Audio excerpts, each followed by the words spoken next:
aku gagal. Dan last tak berani nak mulakan bisnes. Siapa yang macam tu? Baik mengaku. Sebenarnya, semua usahawan yang berjaya pernah gagal dalam bisnes. Tapi, mereka belajar daripada kegagalan tersebut. Gagal dalam bisnes bukannya mati, tapi is a part of journey. Kalau tak nak takut, mulakan bisnes dari rumah. Macam Easy dan Tim. Modal pun rendah dan zero risiko. Satu lagi, cuba cari circle orang-orang yang positif. Jangan dengar orang-orang yang negatif.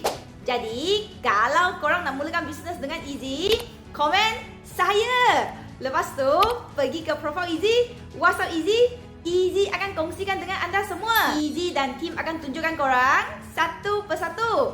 Jadi, bertindak sekarang. Ingat, ambil langkah pertama tu yang penting.